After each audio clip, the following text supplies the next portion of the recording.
Bonjour, je m'appelle Rachel Delacour, j'ai 43 ans, 2 enfants, je vis entre Osgore et Paris et je suis la CEO et la cofondatrice de 2 entreprises. Une première entreprise qui s'appelle BIM Analytics qui a été rachetée par Zendesk en 2015, donc je suis passée par des levées de fonds, une acquisition, et une deuxième entreprise aujourd'hui qui s'appelle Sweep, qui est une plateforme logicielle qui permet aux grandes entreprises de diminuer leurs émissions carbone et de les piloter cette réduction. Audace, sérénité et marathonienne. Sweep, c'est presque 100 personnes sur 3 continents. C'est 100 millions de dollars qui ont été levés en 12 mois. Et c'est 3 sites principaux, j'ai envie de dire, Montpellier, Paris, Londres et un petit peu partout dans le monde pour nos équipes donc. L'évidence de l'entrepreneuriat pour moi, ça a été de répondre à mes propres besoins. J'étais particulièrement frustrée par l'utilisation d'outils d'analyse de données que j'utilisais moi-même en tant que contrôleur de gestion. Donc moi, je viens de l'univers de la finance.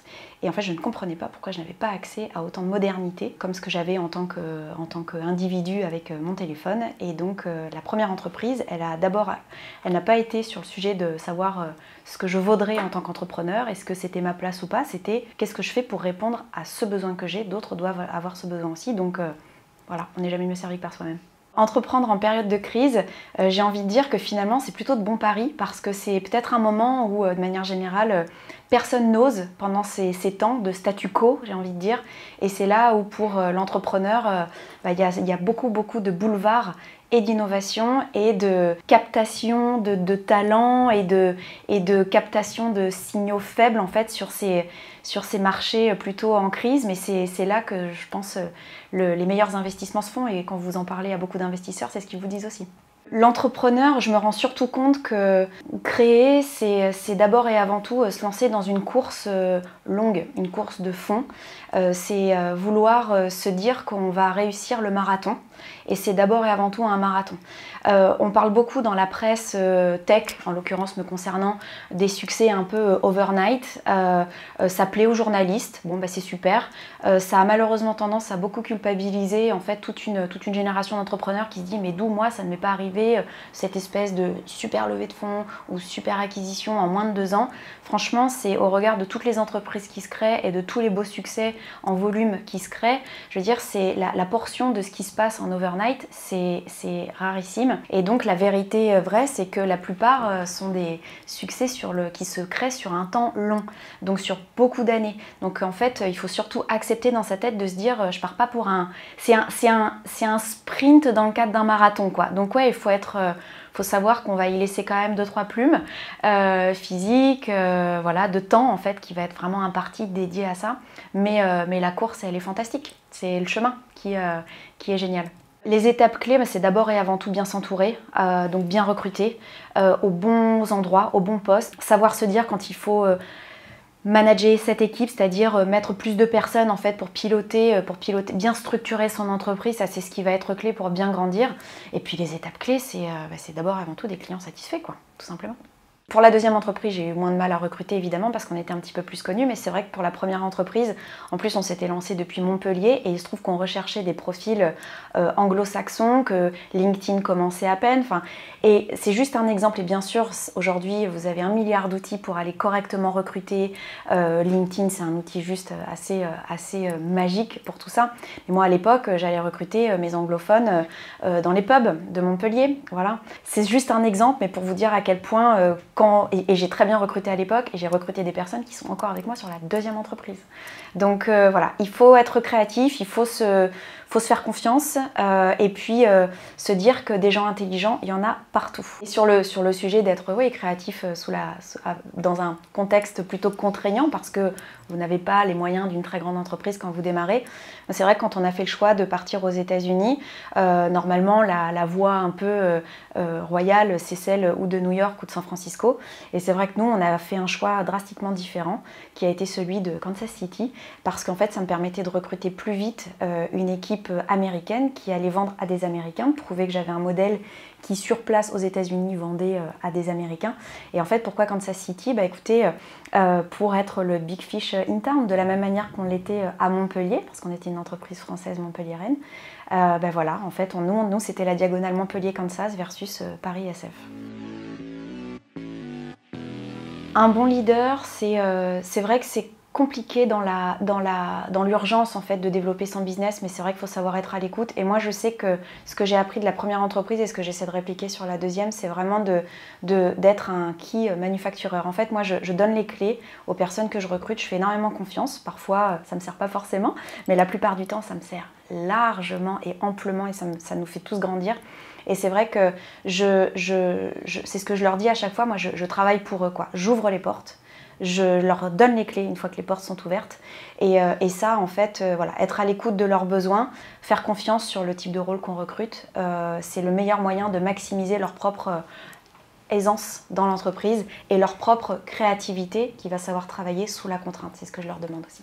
Le challenge pour un CEO, c'est en fonction de la croissance de l'entreprise et des paliers qui sont atteints par l'entreprise, par le développement, c'est de savoir se remettre en question et de se dire, voilà, j'ai amené l'entreprise de 0 à 100K d'ARR, et puis j'ai amené l'entreprise de 100K à 1 million, et puis de 1 million à 10, et puis de 10 à 100, et puis de 100 à 1 milliard. Ça, en fait, ce sont des étapes de croissance de l'entreprise qui amènent des questions drastiquement différentes, qui amène un recrutement aussi de VP, de C-Staff, qui vont être absolument aussi différents. Donc soit on arrive tous à grandir ensemble avec cette première équipe, ça se passe pas forcément tout le temps comme ça, mais il faut accepter de se dire que c'est normal, qu'en fonction des paliers, il y a certaines personnes qui sont absolument clés pour amener d'un palier à un autre, mais qui ne vont pas forcément être les meilleurs pour le palier d'après, mais en même temps les super profils des grands paliers ne vont pas forcément être bons pour les premiers paliers, voyez. Donc c'est cette capacité à comprendre que vous devez vous entourer de ce type d'équipes qui vont être adaptées à l'actualité de l'entreprise et à son développement, et savoir aussi se remettre en question en tant que PDG en se disant, est-ce que j'ai cette compréhension-là? Est-ce que je suis bien entourée pour comprendre que je suis dans un autre palier? Je ne l'ai pas fait avant, mais est-ce que j'ai suffisamment de l'entourage clé, que ce soit des partenaires financiers, de bons VC par exemple, mais aussi un bon advisory board, un bon C-Staff qui vous émule en tant que CEO?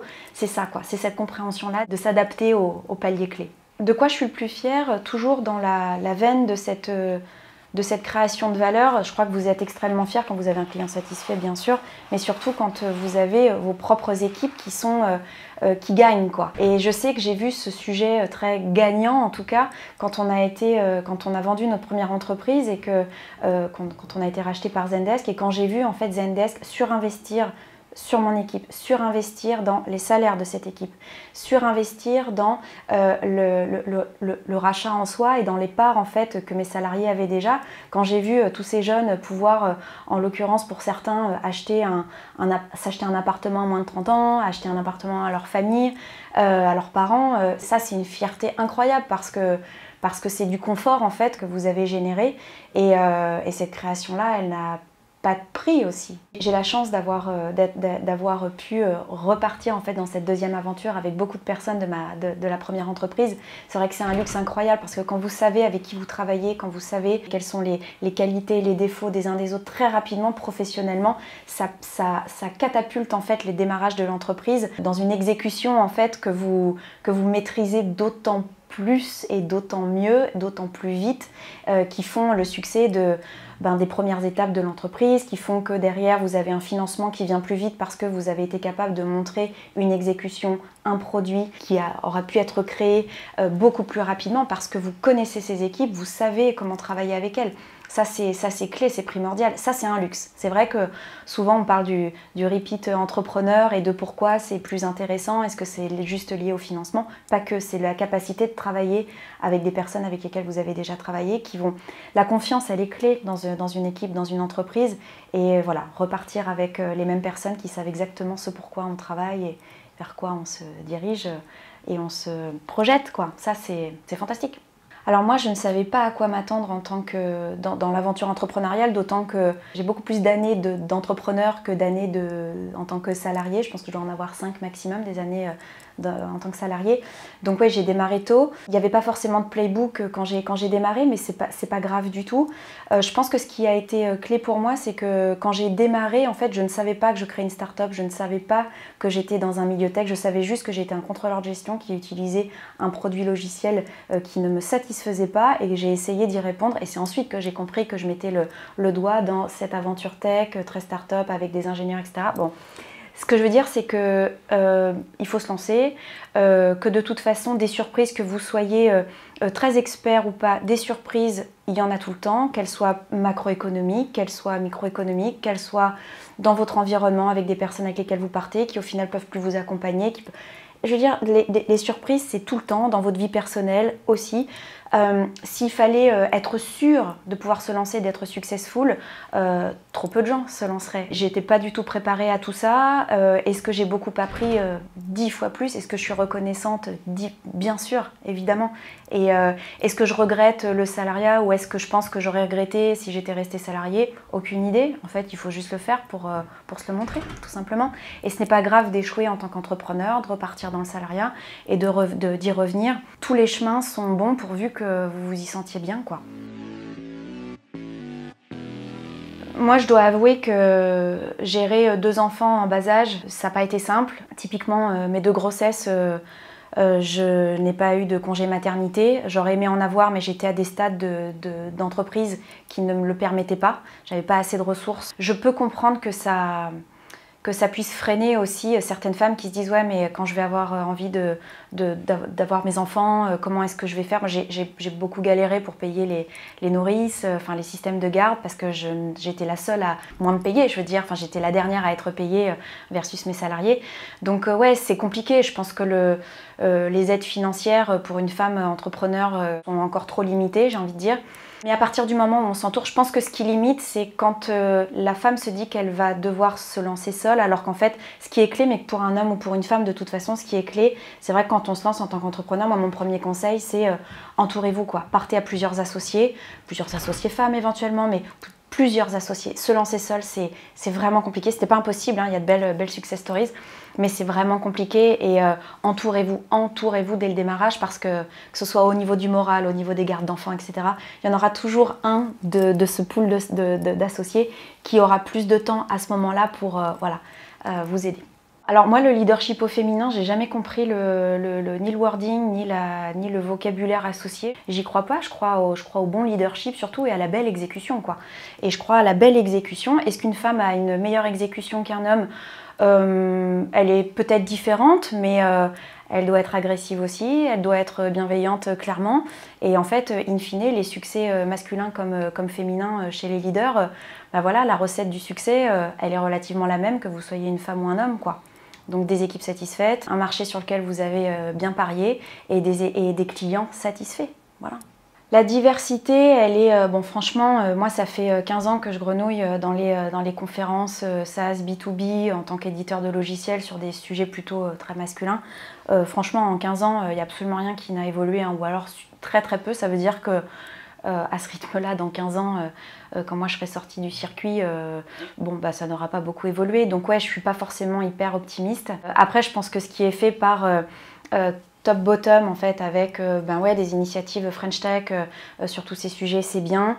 La presse devrait plus en parler. On a quand même un sujet au niveau des diplômes et de la formation des jeunes femmes sur des sujets clés dans nos jobs tech. Et ça vaut pour la couleur de la peau, ça vaut pour les femmes. Toutes ces minorités, en fait, elles sont moins représentées déjà dans le système éducatif qui nourrit en fait nos jobs. Donc il y a un vrai sujet à ce niveau-là. Moi, ce en quoi je crois aussi, c'est tous ces labels en fait qui font que les entreprises se mettent sur une route de type B Corp par exemple. Ça donne beaucoup de guidelines sur cet aspect diversité. Et en fait, je dis pas que c'est simple, loin de là, mais ça donne en fait quelles sont les bonnes pratiques à mettre en place dans son entreprise sur les sujets de la diversité. Et c'est vrai qu'entre avoir ces guidelines ou les imaginer, il y a 2 mondes, quoi. Et donc je pense que c'est bien de se forcer aussi très très tôt en jour 1 dans l'entreprise à être le plus vertueux possible, et sachant que c'est déjà pas simple, donc en mettant la barre assez haute, on aura la capacité à... Mais je suis moi-même pas forcément comment dire, la mieux lotie, j'ai envie de dire, mais on fait beaucoup d'efforts. Mais je suis très fière de ma représentation LGBT dans l'entreprise, par exemple. La voie entrepreneuriale, pour moi, c'est la voie royale, quoi. C'est la voie de l'accomplissement, c'est la voie du connais-toi toi-même, parce que